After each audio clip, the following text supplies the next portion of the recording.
we had proclaimed our independence in August 45, we attached as preamble to our constitution the Pancasila, the 5 guiding principles of our national life. First, believe in God.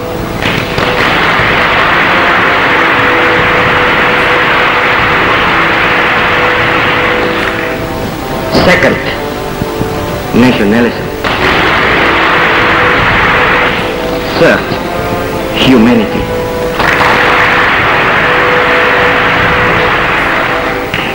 Fourth, democracy.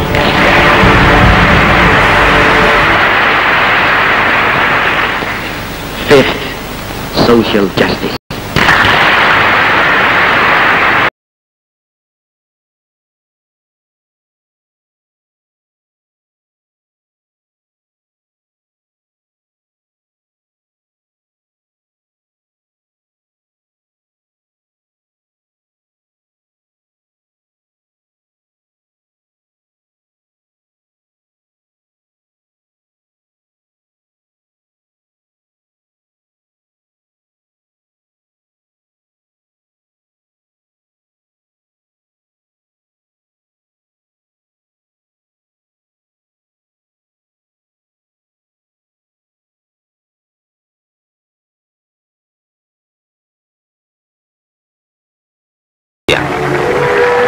Oleh karena itu, saudara-saudara niscaya mengerti mengapa saya mencintai rakyat saudara, mencintai saudara-saudara, dan semua penduduk Leningrad.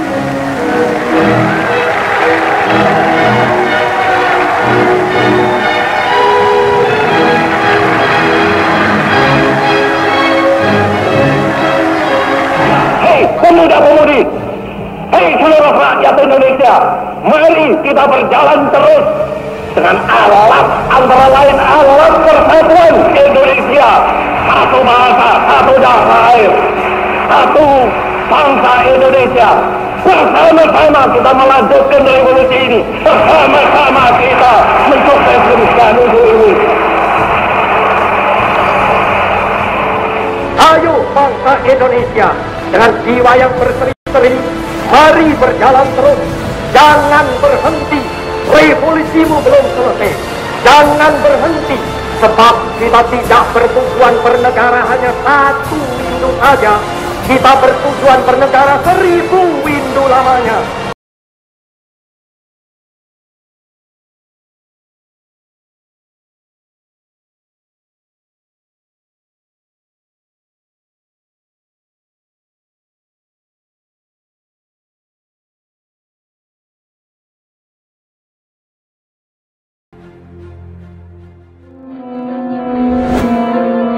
Tahun 1967, momen penting dalam sejarah bangsa Indonesia dan hidup seorang jenderal bernama Soeharto. Sesuai surat perintah 11 Maret, Soeharto mulai menggantikan Soekarno sebagai pejabat presiden. Setahun kemudian, bulan Maret 1968, ia disahkan sebagai Presiden kedua Republik Indonesia oleh Majelis Permusyawaratan Rakyat Sementara. Karir politik Jenderal Soeharto penuh kontroversi. Selama berkuasa, ia disanjung, ditakuti, dihormati. Setelah lengser, ia dihujat, dibenci, dan dicaci.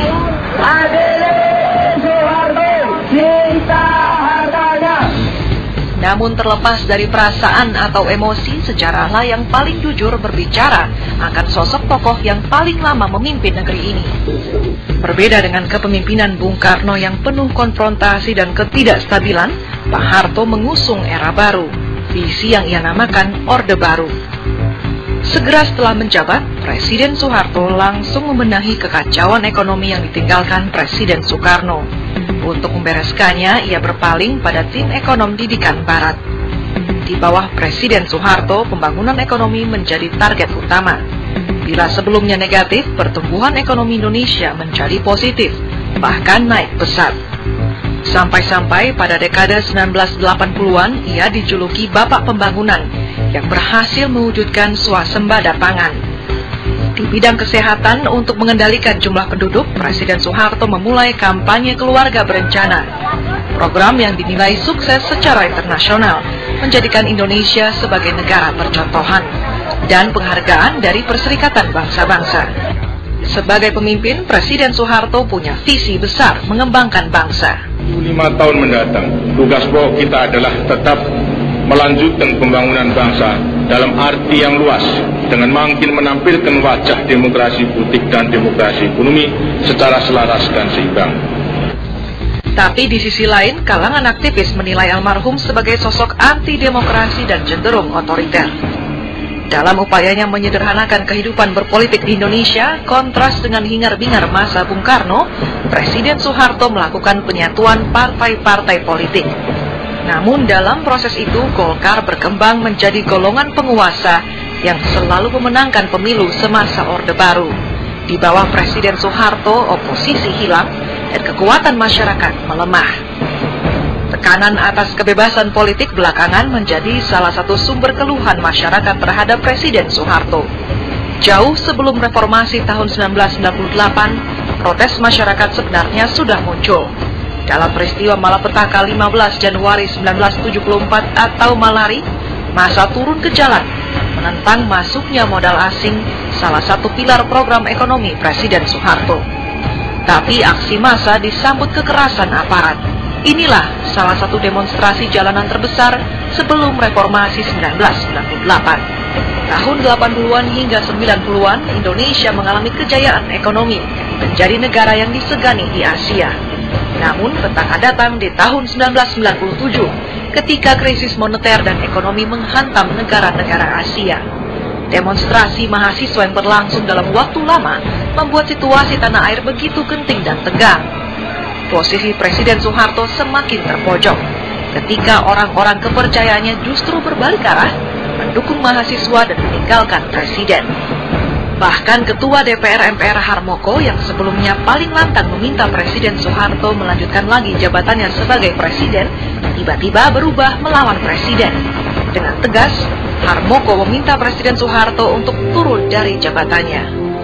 Demi persatuan dan kesatuan bangsa, agar Presiden secara arif dan bijaksana sebaiknya mengundurkan diri.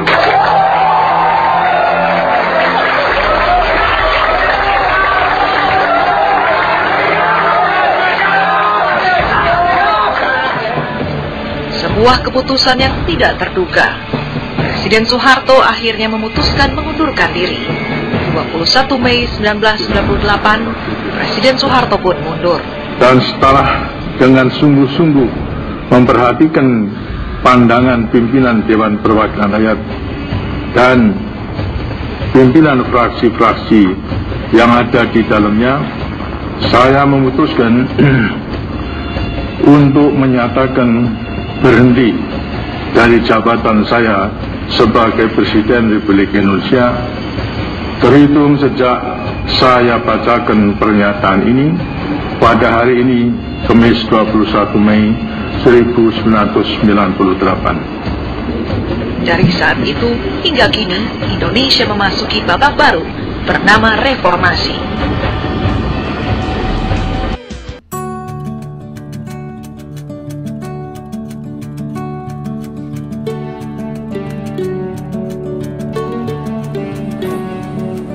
Assalamualaikum.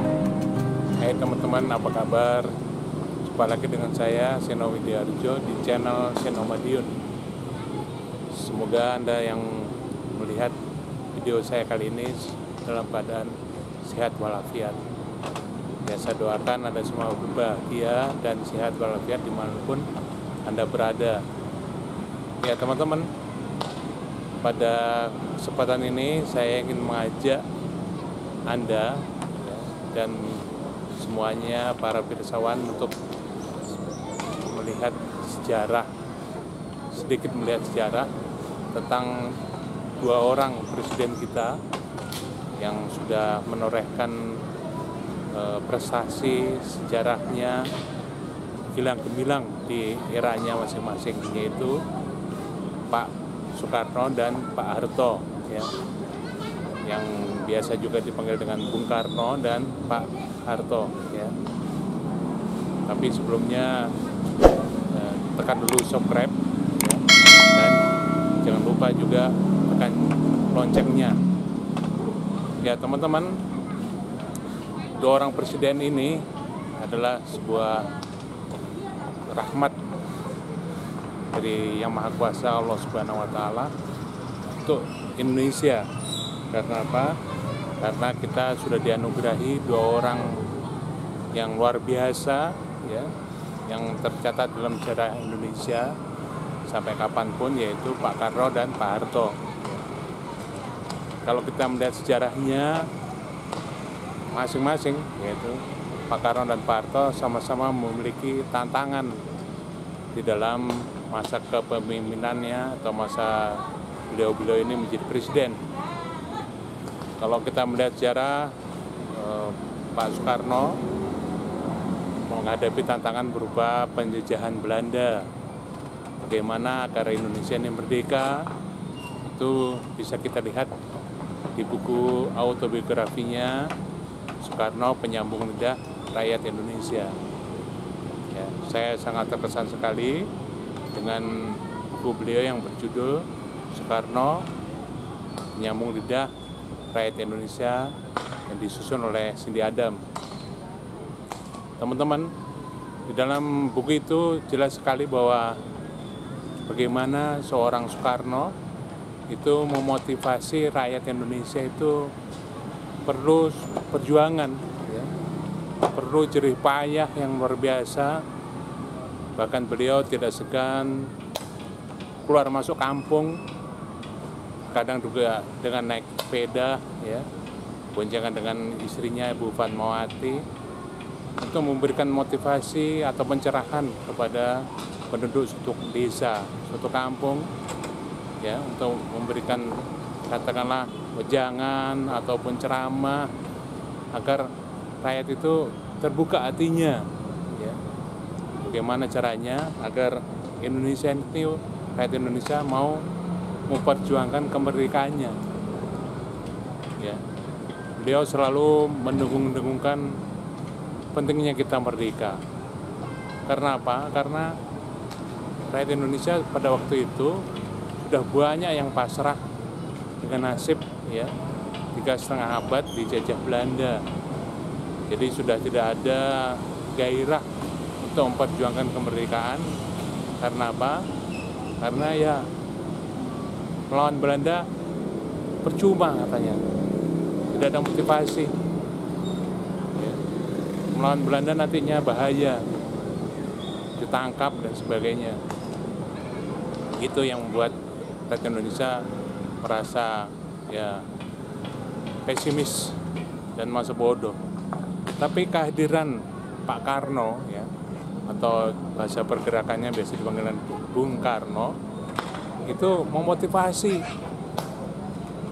Makanya beliau kalau memberikan pidato, ya, menyiapkan pidato itu diawali dengan pekik merdeka sebanyak 3 kali atau 7 kali, ya.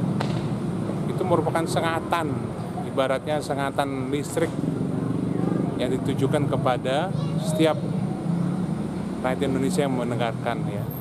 Merdeka, merdeka, merdeka itu tuh merupakan sengatan, ya, sengatan listrik ibaratnya yang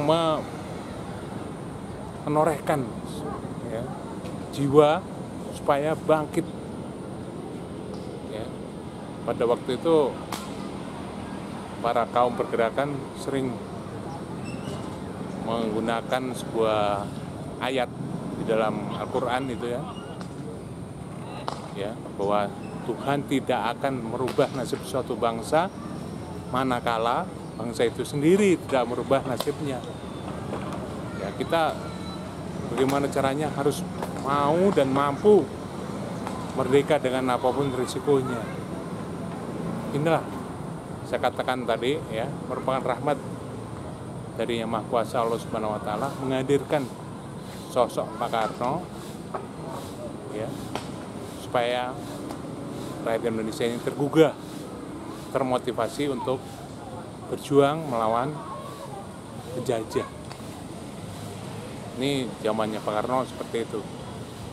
Makanya saya kalau melihat di YouTube juga, ya,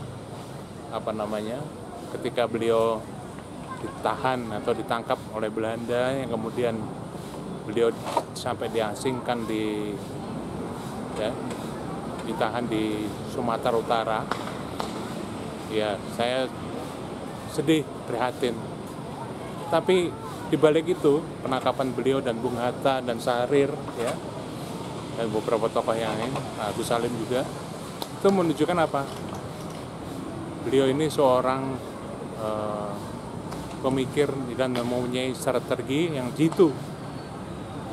Dia merelakan dirinya ditangkap Belanda, ya, agar apa? Agar Belanda secara diplomasi justru kalah. Sebelum beliau ditangkap Belanda itu kan terjadi suatu dialog percakapan antara Pak Karno dan Jenderal Sudirman. Kalau Jenderal Sudirman memilih perang gerilya, Pak Karno tidak. Ya, Pak Karno memilih tetap bertahan di Jogja dan akhirnya beliau ditangkap. Tapi justru dengan ditangkapnya beliau itu, Belanda secara diplomasi kalah. Inilah yang kemudian dikatakan oleh Jenderal Spoor, ya, jenderalnya tentara Belanda di Indonesia. Kalau Soekarno itu ditangkap begitu, ya, otomatis secara diplomasi Belanda mengalami suatu kekalahan. Lain halnya kalau Soekarno itu mau berperang dengan Jenderal Sudirman. Ya, kalau Jenderal mau berperang gerilya melawan Belanda dengan Jenderal Sudirman, ya, nanti akan diusahakan bagaimana agar Soekarno ditembak. Itu kata Jenderal Spoor. Tapi dengan ditangkapnya beliau, Belanda secara diplomasi dunia internasional akan mengecam Belanda karena menahan presiden yang negaranya sudah merdeka. Ya, inilah taktik jitu Pak Karno yang merelakan dirinya ditahan Belanda. Walaupun kita melihatnya, ya, kalau dilihat di film dokumenter itu sedih, prihatin, ya, tahan Belanda. Tapi beliau itu, ya, merelakan, gak apa-apa, tahan aja. Ya, sampai akhirnya Indonesia memiliki presiden, ya, di yang pemerintahan darurat di Bukit Tinggi, Mr. Sapruddin Prawira Negara. Ini zaman penjajahan Belanda. Ya, teman-teman, jadi Pak Karno itu adalah juga beliau menjadi guru. Pernah atau beberapa kali beliau itu mengajar di sekolah-sekolah, ya, itu memberikan motivasi kepada murid-murid, ya, agar memiliki keinginan untuk merdeka. Ya, bangsa kita ini adalah bangsa besar. Ya, itu Pak Karno bilang gitu. Karena kita ini memiliki wilayah yang luas, ya, dan Belanda itu menikmati semua yang ada di Ibu Pertiwi ini sudah terlalu lama, 3,5 abad. Tapi bangsa kita banyak yang ya sudah pasrah. Ya, sebab Pak Karno lah akhirnya termotivasi agar semuanya bergerak dan melawan Belanda. Ya, teman-teman, samping itu juga Pak Karno di bukunya Cindy Adam itu, autobiografi beliau, makanya memilih tanggal 17 Agustus. Kenapa? Karena angka 17 itu adalah jumlah rakaat umat Islam sholat sehari semalam. Sholat wajibnya itu 17 rakaat. Ya, itu Pak Karno sendiri yang bilang di buku Cindy Adam itu. Beliau memilih angka 17 itu nggak main-main. Lambang daripada jumlah rakaat daripada umat Islam dalam mendirikan sholatnya sehari semalam itu 17 rakaat. Ya, memang beliau itu seorang yang religius, ya. Makanya ketika membangun sebuah masjid, ya, itu nggak main-main, ya. Masjid Istiqlal itu kan ide dari beliau juga, ide agar membangun masjid itu yang tahan lama. Makanya dibikinlah panitia, ya, yang kita tahu akhirnya seorang dari Tapanuli, ya, asli Tapanuli, seorang yang mungkin kita tahu juga ada Pak Silaban, ya, yang bukan seorang Muslim, tapi nggak apa-apa. Itu menunjukkan bahwa bangsa Indonesia adalah bangsa yang toleran, ya, nggak masalah.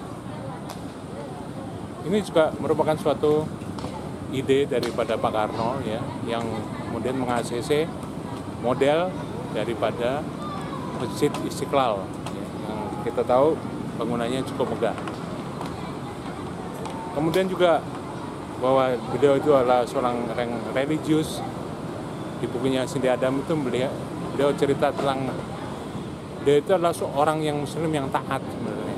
Sholat 5 waktu itu dia menjalankan. Kemudian kalau pidato, beliau itu juga mengutip ayat-ayat Al-Quran, ya, Pak Karno.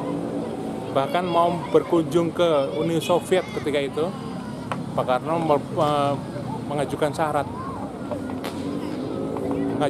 ke pemerintahan Soviet, tolong cari dulu makam Imam Bukhari, baru saya akan berkunjung ke Soviet. Nah, makamnya Imam Bukhari udah hilang. Malum ketika itu, ya, Soviet dikuasai oleh komunis. Ya, nggak langsung diketemukan. Cari sampai dapat, lama, baru kemudian disampaikan ke Pak Karno, sudah ditemukan. Ya, kalau sudah ditemukan, Pak Karno datang ke Soviet, berkunjung ke Soviet. Makamnya Imam Bukhari di Pugar, yang tadinya udah hilang di Pugar, gitu teman-teman. Jadi Pak Karno itu luar biasa, ya, seorang yang religius, ya. Kemudian juga ketika beliau ziarah ke makam Nabi Muhammad SAW ketika beliau haji, beliau begitu mau masuk ke makam Nabi Muhammad itu, beliau lepas baju, dia pakai, ya, kaos saja, lepas baju yang tanda kepangkatan atau tanda jasa, yang ada tanda jasanya itu dilepas, dikasihkan ke ajudan. Nah, beliau masuk ke komplek makam itu tidak berjalan tegak, tapi sambil merangkak. Ketika ditanya kenapa demikian, karena beliau saking memuliakan dan menghormati Kanjeng Nabi Muhammad SAW. Beliau merangkak. Jadi demikian teman-teman, betapa Pak Karno ini seorang yang religius, ya. Ya, di samping beliau adalah seorang yang nasionalis. Nah, kita nggak bisa melupakan jasa beliau juga waktu Indonesia merebut Irian Barat. Merebut Irian Barat ini, ya, penuh dengan perjuangan juga. Perjuangan beliau. Irian Barat, kita tahu, masih dikuasai Belanda, dan di belakang Belanda juga kekuatan Barat. Akhirnya beliau bisa menggandeng Uni Soviet, ya. Sampai kemudian Amerika itu menyampaikan kepada Belanda melalui pesawat mata-mata, bagaimana pesawat mata-mata Amerika itu memoto, ya, berhasil memotret persiapan perang Indonesia. Indonesia udah siap perang, pesawat tempurnya udah disiapin, kapal lautnya udah siap, tank-tanknya juga udah siap. Ya, itu sama pesawatnya mata-mata Amerika dipoto semua di airport atau di bandara Indonesia. Pesawat tempur yang dari Uni Soviet itu yang canggih-canggih zaman itu disampaikan kepada Belanda. Akhirnya Belanda angkat kaki dari Irian Barat. Mungkin kalau bahasa kitanya, lu Belanda mending keluar aja dah dari Irian Barat daripada nanti lo kalah ya, karena Soekarno nggak main-main ya, alat-alat tempurnya semuanya sudah lengkap dan siap untuk menyerbu Irian Barat ya. Itulah teman-teman, di kepemimpinan Pak Soekarno ini sungguh sangat luar biasa ya, apalagi ya didukung juga oleh keahlian beliau dalam menyampaikan pidato ya. Mendengarkan pidato beliau itu sambil berdiri tapi nggak capek karena asik ya. Beliau memang dari mudanya sudah berlatih menjadi seorang orator ya. Di buku autobiografi yang saya baca itu, beliau tidak segan berpidato, latihan pidato maksudnya, itu di kebun-kebun atau di kamar ketika mau tidur, pidato di depan cermin dan sebagainya. Kemudian juga dia mengutip ya Laksana Dalang, ya, Dalang Wayang itu karena beliau juga suka wayang, ya. Ya inilah Pak Karno. Jadi kalau mendengarkan pidato nggak akan capek, walaupun kita sambil berdiri, karena semangat beliau yang luar biasa, mampu membakar semangat. Jadi merupakan suatu anugerah sekali lagi dari rahmat Allah Subhanahu Wa Taala, Tuhan yang Maha Kuasa. Bangsa Indonesia pernah dipimpin oleh seorang presiden yang berkaliber ya, seperti Pak Karno, yang kemudian bisa menggoncangkan ya, markas besar PBB di New York sana itu dengan pidato beliau. Beliau memperkenalkan Pancasila, bahkan juga mengutip ayat Al-Quran di pidato beliau di PBB itu. Ini luar biasa. Jadi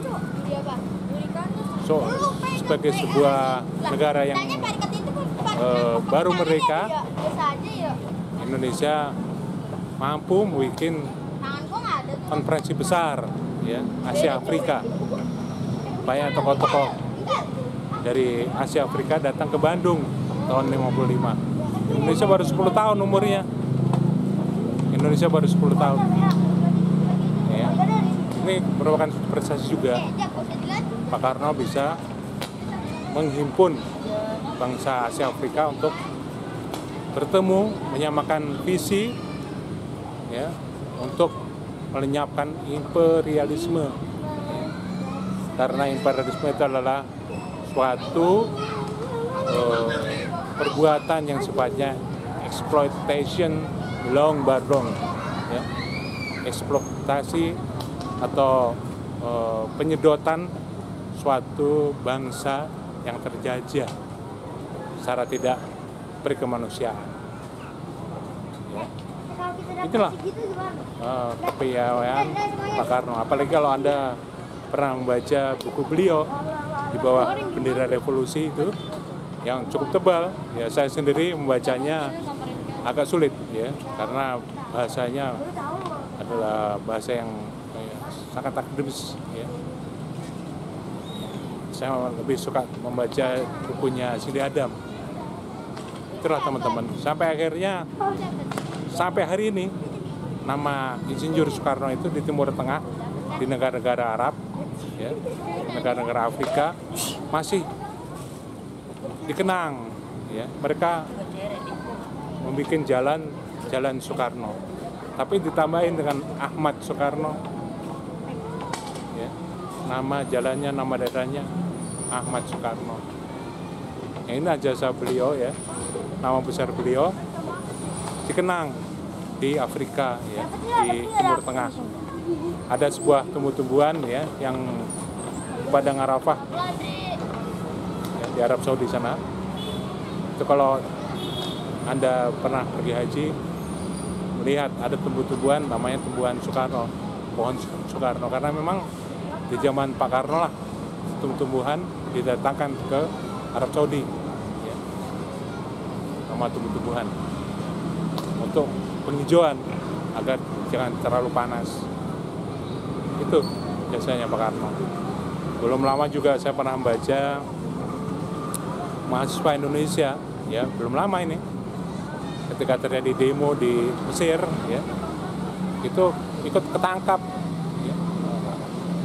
Ikut ketangkap mahasiswa Mesir. Ketika ditanya sama polisi Mesir, kamu dari mana? Dari Indonesia. Nah, polisi Mesir itu langsung ingat Ahmad Soekarno. Ya, akhirnya nggak jadi ditangkap, ya. Betapa Pak Karno itu masih punya pengaruh, ya. Walaupun beliau sudah tiada, tapi nama besar beliau itu, ya, masih dikenang, ya, sebagai seorang yang membangkitkan nasionalisme, ya, membangkitkan semangat untuk melawan imperialisme. Nah, inilah teman-teman. Belum lagi beliau juga di masanya membuat Asian Games tahun 62, satu paket dengan pembangunan Hotel Indonesia, patung selamat datang dan sebagainya, itu untuk Indonesia ini semakin, ya, namanya tinggi, ya, namanya disegani oleh bangsa-bangsa di luar negeri. Negara yang baru merdeka, tapi sudah mampu sedemikian rupa. Bahkan Pak Karno juga di buku autobiografinya itu menyampaikan alasan mengapa dia pakai baju seperti itu, yang ada tanda pangkat, tanda jasanya itu. Ini agar rakyat Indonesia itu punya rasa kebanggaan, percaya diri, ya, yang sudah dijajah, direndah-rendahkan, diinjek-injek oleh kaum penjajah 3,5 abad, dia anggap sepele dan sebagainya. Dengan melihat presidennya yang penampilannya demikian itu, ada rasa kebanggaan, ada rasa percaya diri. Itu motivasi beliau mengapa pakai baju yang seperti itu, ya, agar kita sebagai rakyat Indonesia ini tidak merasa rendah diri. Ya maklum, karena kita sudah lama dijajah Belanda, ya, dibodohin Belanda. Itulah zaman Pak Karno itu sedemikian rupa. Di zaman itu juga, menurut guru saya, ya, waktu sekolah, zaman itu belum ada TV. Zaman Pak Karno itu, kalaupun ada ya jarang lah. Dulu itu radio. Kalau mendengarkan badminton, ya, pertandingan badminton atau bulu tangkis, ya, di luar negeri itu mendengarkannya di radio, nggak bisa nonton. Tapi walaupun di radio, ya, ikut bergelora semangatnya. Ya, apalagi kalau kalah, itu sakitnya bisa berhari-hari, ikut sakit. Karena pada waktu itu, ya, rasa nasionalisme atau kebanggaan sebagai seorang Indonesia itu sudah ditanamkan oleh Pak Karno. Ya. Jadi kalau Indonesia kalah main bulu tangkis misalnya, walaupun menontonnya ya, mendengarkan di radio, tapi luar biasa pengaruhnya. Ya. Pengaruhnya. Zaman itu saya belum lahir. Menurut kesaksian guru saya dan orang-orang tua di zaman itu luar biasa pengaruhnya. Ya, zamannya pemain bulu tangkis ketika itu masih Ferguson, Neville, ya, itu zaman itu, ya, tahun 60-an, 50-an itu masih demikian. Ya itulah teman-teman, jadi kebanggaan nasionalisme Indonesia itu menyala-nyala. Saya memberikan suatu garis bawah atau menandai pidato Pak Karno waktu peringatan Maulid, ya. Beliau paham betul arti dan makna tauhid ini dalam ajaran Islam. Beliau luar biasa. Beliau menyampaikan makna la ilaha illallah. Orang Muslim memegang teguh itu, ya, karena dengan memegang teguh itu, ya, seorang Muslim itu dalam dadanya berkobar-kobar apa? Bahwa dia akan berjuang, siap berjuang demi la ilaha illallah. Nah, inilah ketika itu memang ya Pak Karno ini pengetahuannya luas, bukan soal negara saja tapi juga masalah agama Islam itu beliau pahami betul ya. Makanya kita harus belajar sejarah. Beliau pernah berguru ya, pernah memiliki guru Haji Umar Said Cokroaminoto ya. Cokroaminoto ini guru beliau itu juga seorang Muslim yang berikan inspirasi kepada Pak Karno. Beliau pendiri Serikat Islam ya. Jadi itulah teman-teman, kita harus melihat sejarah. Melihat sejarah itu kita ambil apinya, bukan abunya. Pak Karno yang bilang gitu. Kita ambil apinya, jangan abunya. Kita ambil sisi positifnya, jangan negatifnya kalau belajar sejarah itu. Memang pelajaran sejarah ini pelajaran yang saya sukai ya, dari saya sekolah dulu, ya, termasuk sejarahnya Bung Karno. Ya, semoga kita memiliki suatu pemahaman sejarah yang komplit, ya, yang lengkap, yang objektif, agar apa? Agar kita tidak gagal paham, ya, memahami pahlawan-pahlawan yang sudah pernah ada, ya, yang pernah dilahirkan, yang pernah terlahir di bumi pertiwi Indonesia, ya. Paling tidak kita udah paham siapa itu Pak Karno. Jadi, nah ini adalah sebuah tugas bagi guru sejarah agar memahamkan sejarah kepada murid-muridnya. Ya. Karena tidak semua orang atau tidak semua murid mau belajar sejarah. Karena memang saat zaman kita di tahun 2021 ini kurang memotivasi ya, atau sulit untuk orang berminat belajar sejarah. Tahun 2021 ini ya, era kita semua ini itu eranya Wani Piro ya, Wani Piro. Jadi kalau belajar sejarah ini kan masa lalu, tapi itu tadi kalau kita nggak ngerti masa lalu ya, kita sulit untuk melangkah ke depan. Karena dengan memikirkan masa lalu kita bisa belajar hikmah atau pelajaran dari bapak-bapak kita, the founding fathers. Ya. Kita bisa melihat mutiara-mutiara hikmah dari perjalanan beliau-beliau itu yang sudah menorehkan prestasi gemilang buat Indonesia. Dan itu harus kita kenang. Makanya Pak Karno bilang bangsa yang besar adalah bangsa yang mampu dan mau. Ya. Apa? Kalau tadi kita membicarakan Pak Karno, ya sekarang kita membicarakan Pak Harto, presiden kita yang kedua. Sama seperti Pak Karno, Pak Harto juga menghadapi tantangan ketika beliau memulai masa kepemimpinan sebagai seorang presiden.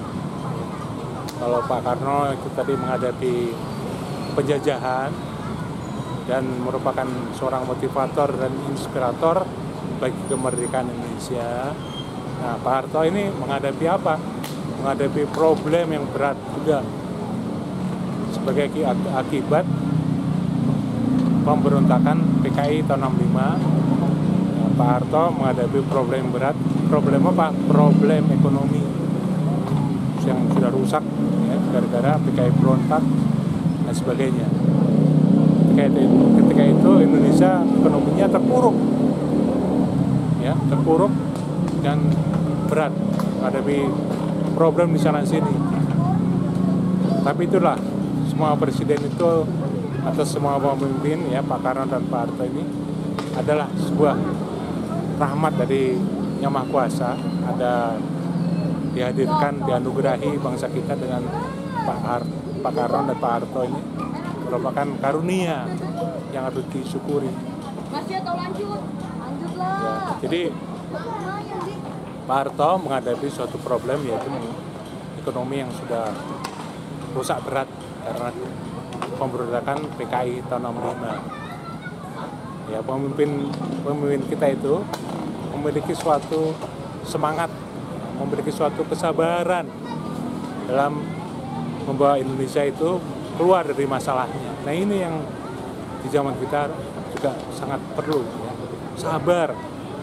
Sabar itu bukan berarti kita menyerah dengan keadaan, tidak, tapi gigih ya, mencoba lagi dan berusaha bagaimana caranya agar kita keluar dari problem. Ini yang dihadapi oleh Pak Harto. Kalau Pak Karno tadi menghadapi Belanda, ya, nah ini Pak Harto menghadapi problem ekonomi dan kehidupan masyarakat atau rakyat Indonesia pada zaman itu akibat dari pemberontakan PKI. Ya, memang dilawali dengan langkah-langkah sederhana. Beliau sering keluar masuk kampung juga ke desa-desa sampai sekian lama, sampai Indonesia akhirnya swasembada pangan. Ya. Pelita 1, pelita 2, pelita ketiga, pelita keempat, pelita kelima, sampai akhirnya beliau membawa Indonesia sebagai negara yang berswasembada pangan. Nah, inilah teman-teman yang harus kita ingat dari seorang Pak Harto. Begitu juga pada pemerintahannya, ya, termasuk saya menikmati apa yang disebut dengan SD Impres. SD Impres di mana-mana. Karena pendidikan juga menghadapi suatu tantangan, ya. Anak-anak Indonesia harus tetap sekolah. Adanya SD Impres, ya. Ada SD Impres. Kemudian juga beliau menanamkan atau mencanangkan program wajib belajar, ya. Jadi rakyat Indonesia itu SD itu wajib belajar, harus bisa keluar dari krisis buta huruf, wajib belajar, ya. Jadi Pak Harto lah, ya. Maka tidak salah sebenarnya kalau kemudian orang memberikan gelar Bapak Pembangunan, karena memang Pak Harto sudah menorehkan, ya, prestasi yang sedemikian rupa. Indonesia memiliki satelit Palapa, itu juga dari masa pemerintahannya Pak Harto. Sehingga kalau kita nonton TVRI, ya, itu bisa dilihat dari Sabang sampai Merauke. Sampai hari ini kita bisa sosial media, pakai HP dan sebagainya karena ada satelit. Itu di zamannya Pak Harto. Indonesia punya kapal Pelni, ya, yang menghubungkan satu pulau ke pulau lain, itu juga zaman Pak Harto. Jadi jasanya Pak Harto juga harus kita kenang, ya. Sebagai seorang presiden yang diberikan gelar Bapak Pembangunan zaman beliau itu. Nah, kemudian juga zaman beliau, ya, keluarga berencana, adanya posyandu, ya, di tingkat kelurahan, di tingkat RW, ya, sampai provinsi, itu semuanya itu di zaman Pak Harto. Harus imunisasi, ya. Itu merupakan suatu gagasan, ya, atau prakarsa yang dimulai di zaman Pak Harto yang harus kita kenal. Itulah teman-teman, kita harus melihat seorang pahlawan itu atau sejarah pahlawan itu jangan melihat abunya, tapi melihat apinya. Ya. Ambil apinya, jangan abunya. Nah, bagi kita generasi penerus itu ya harus melihat itu. Sisi positif dari seseorang. Ya. Sisi negatifnya ya lupakan. Yang positif kita teladani. Seperti filosofi atau kata-kata hikmah bahasa Jawa itu, mikul dhuwur mendem jero. Inilah teman-teman, zaman Pak Harto juga stabilitas keamanan ya, itu luar biasa. Tidak ada suatu kejahatan yang kemudian berlarut-larut ya, kejahatan pidana, itu keamanan dijaga betul. Zaman Pak Harto lah ada istilah ABRI manunggal dengan rakyat, ABRI masuk desa. Ini adalah prestasi-prestasi yang harus kita kenang ya, zaman Pak Harto. Ada juga kita bisa melihat bagaimana prakarsa Pak Harto dalam pembentukan ASEAN, Asia Tenggara. Ya, negara-negara bisa disatukan di Asia Tenggara ini. Ya, tadinya ada 5 negara terus berkembang bertambah sampai sekarang. Itu prakarsa dari Pak Harto. ASEAN, negara ASEAN. Ya, alhamdulillah Indonesia sekali lagi di masa itu diperhitungkan oleh dunia sampai hari ini karena prakarsa dari Pak Harto zaman itu. Yang mengenal Pak Harto atau mengenang beliau itu bukan saja di zaman pembangunannya, ya mengenang beliau dari jasa-jasa beliau ketika mulai di perjuangan tahun 45, tahun 65 itu nggak bisa kita lupakan begitu saja jasa-jasa beliau. Kita sebagai generasi penerus bisa menikmati ya Indomie, Supermie itu juga di zaman Pak Harto ada pembangunan pabrik tepung terigu ya, sampai akhirnya rakyat Indonesia ya bisa menikmati ya Supermie dan Indomie. Ini jasa Pak Harto ya. Nah itulah teman-teman. Kemudian juga zaman Pak Harto juga kita bisa melihat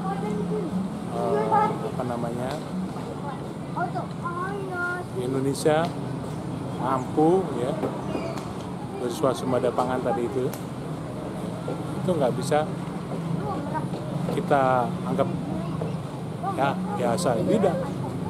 Itu kerja keras semua elemen ya, terutama beliau ya yang dimulai dari tahun 70-an ya, pelita ke pelita, keluar masuk kampung desa agar petani-petani itu memiliki semangat ya, untuk bercocok tanam.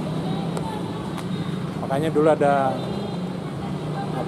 acara di TV itu Roa Pencapir ya, itu agar petani itu bisa langsung bertemu dengan presidennya, bertanya dan curhat kepada presidennya tentang apa yang dihadapi. Pak Harto dulu sering di awal kepemimpinannya sering mengadakan kunjungan incognito ya, nyamar ya, masuk keluar desa. Beliau tidak segan-segan menginap di rumah penduduk desa itu ya, untuk merasakan bagaimana apa yang dialami oleh para rakyat kita di bawah. Itulah Pak Harto ya, di awal pemerintahannya berusaha menyerap sebanyak-banyaknya apa yang dialami oleh rakyat di desa ya.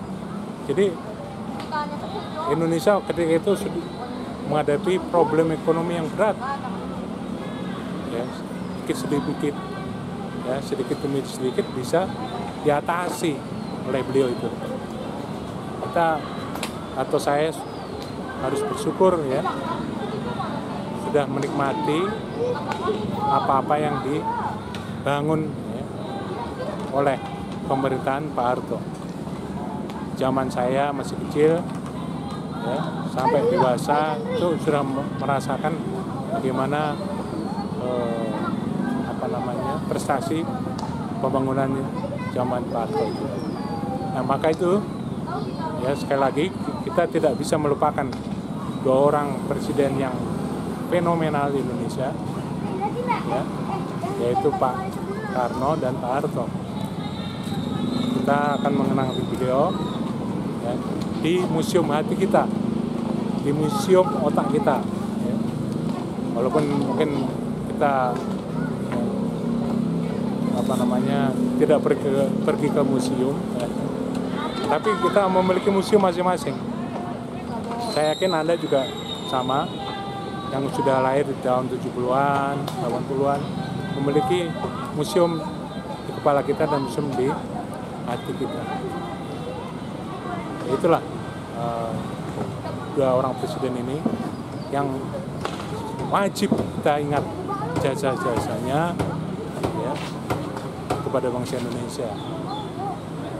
Makanya kita ketika itu ya, menikmati pertandingan bulu tangkis misalnya dari luar negeri itu karena adanya satelit Palapa. Kita bisa melihat pemain kebanggaan kita di bulu tangkis ya, misalnya Lim Swee King, karena adanya satelit. Tidak lagi kita mendengarkan di radio, tapi melihat langsung di TV ya. Langsung di TV, reportasenya itu reportase di TV. Itulah teman-teman yang harus kita syukuri dari seorang presiden ya, yang bernama Soeharto.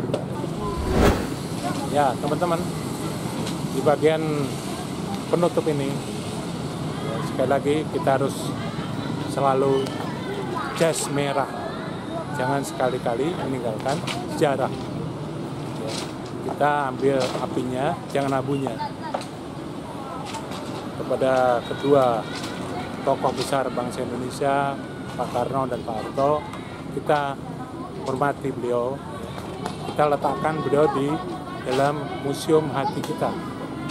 Hati kita atau jiwa kita memiliki kemampuan untuk merekam peristiwa-peristiwa di masa lalu. Kita ambil hikmahnya. Satu hal yang harus kita ingat bahwa leadership dua tokoh ini memiliki ciri atau memiliki karakter. Karakternya yang pertama adalah penyabar, sabar menghadapi tantangan.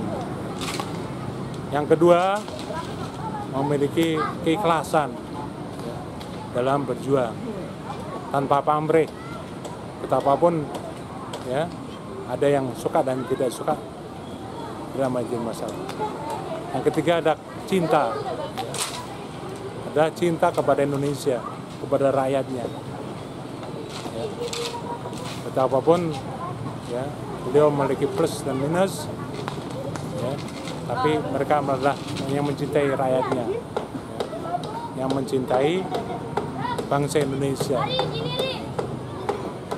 Umpamanya saja Pak Harto, ya, walaupun di akhir-akhir jabatannya beliau mendapatkan hujatan, tapi beliau tidak seperti presiden di luar negeri yang kabur, terlari ke luar negeri. Tidak, dia memilih tetap di Indonesia, di negaranya, walaupun rakyatnya pada masa reformasi tahun 98 itu banyak yang menghujat beliau, tapi dia sampai akhir hayatnya tetap di Indonesia.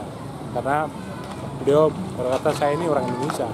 Jadi tidak kabur sebagaimana presiden-presiden yang atau raja dan sebagainya yang ketika di akhir masa jabatannya mendapatkan hujatan dari rakyatnya kabur. Sudah tidak. Jadi sekali lagi ya, sabar, ikhlas dan cinta.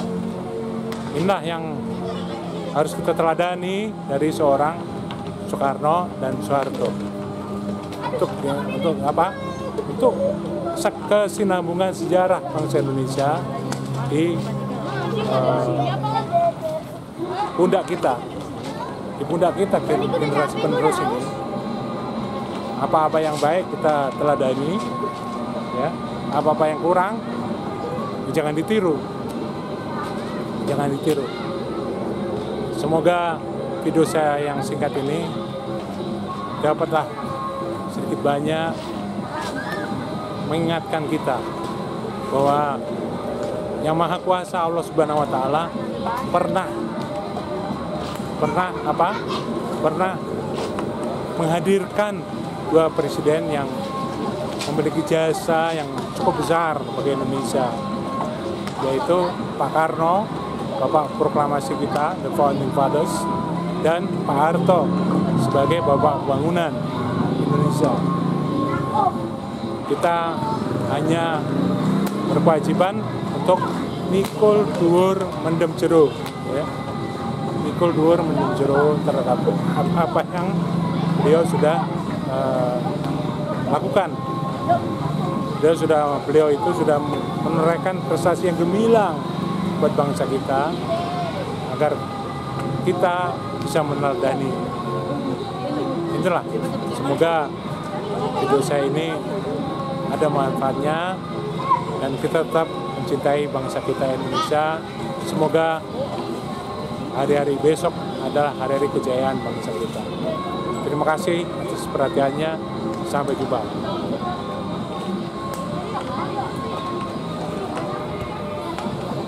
Ayo.